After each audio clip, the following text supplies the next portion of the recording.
Hey everyone, today I wanted to introduce a new vehicle to the channel. This is my new 2018 Toyota RAV4 Hybrid XLE. Let's give you a quick walk around of it. So this has an intelligent all-wheel drive to help you get traction in low traction conditions.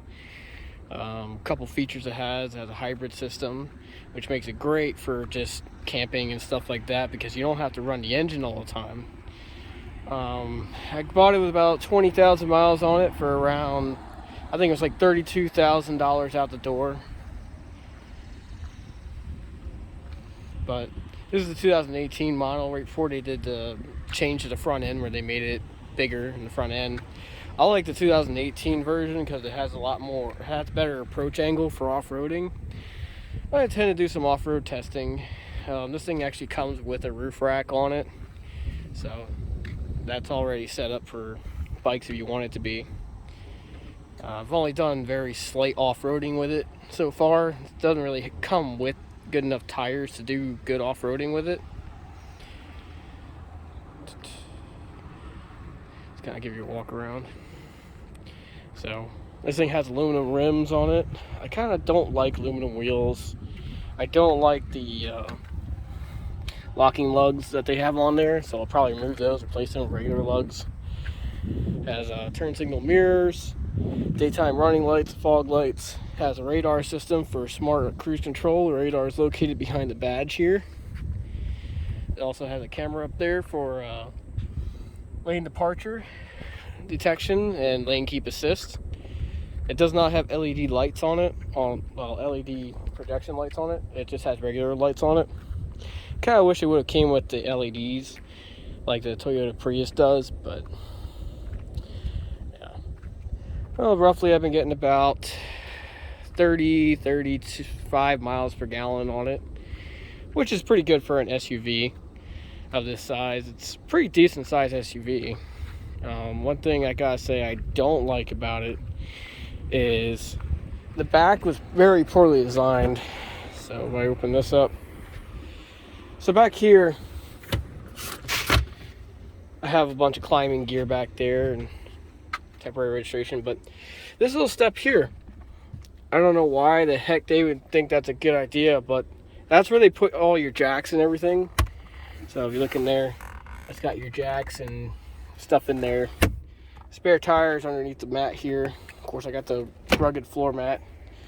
But yeah, that little step there makes it really uncomfortable to try to sleep in if you're trying to camp in this thing. So you pretty much have to build a platform for this thing to be able to sleep in it comfortably. And I like to do a lot of overlanding and stuff like that. And I used to use my 2001 Ford F-250 diesel truck for that. And what I would do is I would just lay down in the back seat because the back seat was big enough. But this back seat isn't wide enough for me to just lay down in it. So putting the seats down is pretty much the only option. It has the little pressure sensors here that you can lock it. Just like that. Unlock by pulling on the handle. This model actually came with a remote start. So this is the remote start switch. So focus. So what you do is you press and hold. You'll see one light light up. And then you see another light flash and you let it go. And a couple seconds later, you'll hear the car beep and start up. And pretty much this is good to, and you see the lights come on like that, the daytime running lights are on. You hear the air conditioning kick on. So this works for in hot and cold temperatures. I think it will run for 15-20 minutes before it auto shuts off. It also has an anti-theft feature for the remote start.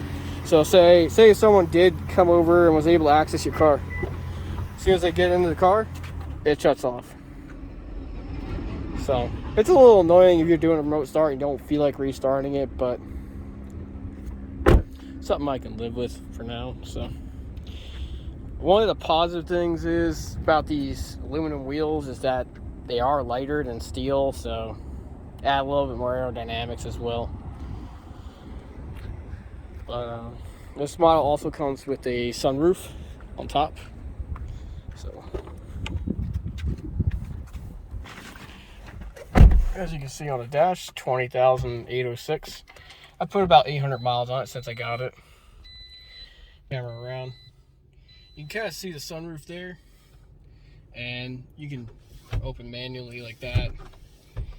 And this is how there's a switch up here that is hit open and it automatically opens. And then you have the roof open. You can close it.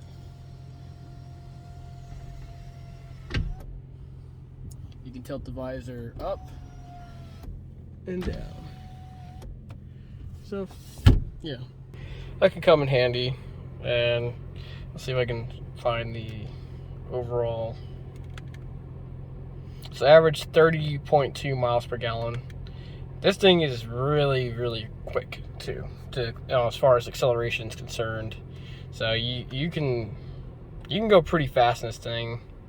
I haven't done a top speed test on it yet, and honestly, I don't want to do a top speed test on it because I believe it'll go a lot faster than what is safe to actually go. I think I had it up to about 100 already, just trying to catch up to a car to get its license plate that was driving erratically on the highway. But this thing has your standard XM radio, Bluetooth, AM, FM radio. You can connect your app to it through the Toyota Entune, get the weather, Scout GPS. I don't like the Scout GPS, so I don't use it. You can get live traffic updates from your phone. You can set it up, change your lock settings, whether or not your car will unlock with one button, or when you shift to park, the normal stuff that Toyotas come with since 2017. You also have the option to turn your traction control off right here. Push that button, you'll see it says traction control turned off. You hit it again, it turns back on. A couple of reasons why you'd want to use traction control is traction control should be kept on most of the time, because that's the way the intelligent all-wheel drive works. It's by braking one wheel so the other wheel can get traction, because this has open differentials. So preferably I'd like to get a way to close the differentials, but there's no way to close the differentials or lock the differentials. This also came with convex mirrors on it, so you can see out your blind spots. No need for a blind spot indicator. Overall, this SUV was pretty good in condition when I bought it. Still is.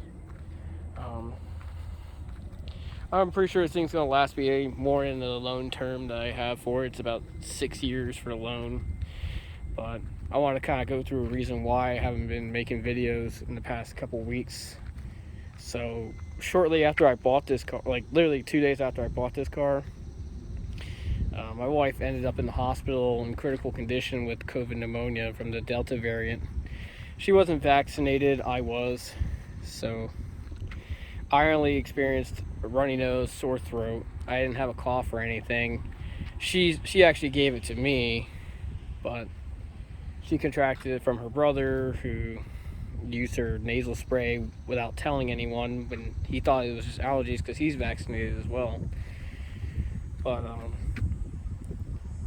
that's kind of how she got it, and then she gave it to me about 2 days after she had the onset of the symptoms, and she developed a cough, and it lasted about 6 days, and then after that it kind of subsided, and she only had like a lingering cough. And then I want to say probably within 3 days after that happened, she ended up short of breath, could barely even walk up and down her own driveway. And that's when we took her to the emergency room. She went from oxygen to high flow oxygen to BiPAP straight onto the ventilator in the same day. So that was kind of what happened with that.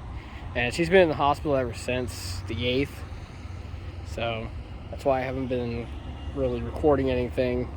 And today is the 20th. So she's been in there about 2 weeks now. And she's been unconscious most of the time. And I've been kind of just really worried and concerned about her. But next we're going to do is a drone follow and drone circling.